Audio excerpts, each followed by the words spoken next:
Hey everyone, Boone here from PremiumBeat.com. Today I'm going to show you 3 different things you can do using whip pan transitions. Now if you're not familiar with what a whip pan transition is, it looks like this. So essentially I'm taking 2 different shots and I'm hiding the edit to make it look like one seamless shot. Now I'm going to show you how you can create some basic visual effects using this transition.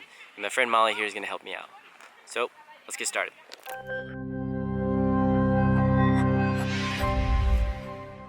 So today using whip transitions, first I'm going to make a clone of my friend Molly, then we're going to make her clone run really fast, and then we're going to have them play catch with a knife. It's going to be really fun. Okay, so our first effect is the clone shot, which is quite simple. Here I'm going to create another Molly and have her wave to herself. So as I said before, the whip pan transition consists of at least 2 images. First, I'll shoot a medium shot of Molly waving to a person off screen. Then I'll hold the shot for a few seconds and do a quick whip pan transition out to the right.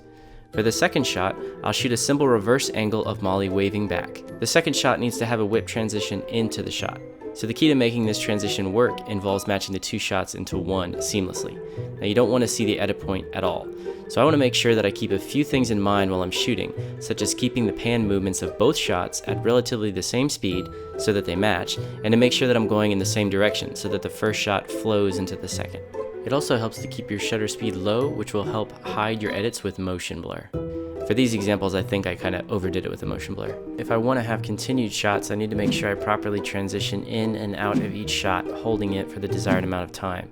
So here I'm going to give the illusion that Molly's clone can now run super fast. So first I'm going to shoot her running directly in front of the camera, and I'm going to do a whip pan immediately after she passes by the camera. Then I'll have her do a second take, but this time performing the same whip pan while she is a good distance away from the camera. So take a look now.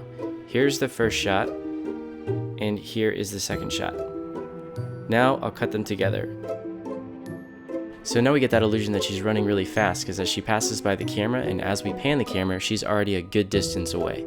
And there's quite a bit of handheld camera shake here, so if you want, you can shoot this on a tripod. And an added benefit of using a tripod is that you can more easily change the speed of a clip.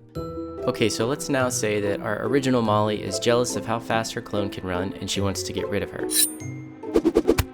So here we're going to have Molly throw a knife and have her clone dramatically catch it. Now this shot is a bit more complex, as the timing of the 2 shots needs to be perfect to make the illusion work. And for safety purposes, I'm using a butter knife. So for the first shot, I'll have Molly pretend like she's throwing the knife, but she'll never actually release it. I'll start the whip pan as her arm is about halfway into the throw. For the second shot, I want to give the illusion that the clone is actually catching the knife. For timing and again for safety purposes, I'll have Molly act out the motions backwards and then simply reverse the shot. And 3, 2, 1. So here's our first shot, and here's the second shot. Since this shot is a bit more complex, it's important to do multiple takes, because a lot of the time these shots won't fit together smoothly in post. So there you have it. There's a few basic visual effects you can pull off using the whip pan transition. Hope you enjoyed the tutorial, and I'll see you next time.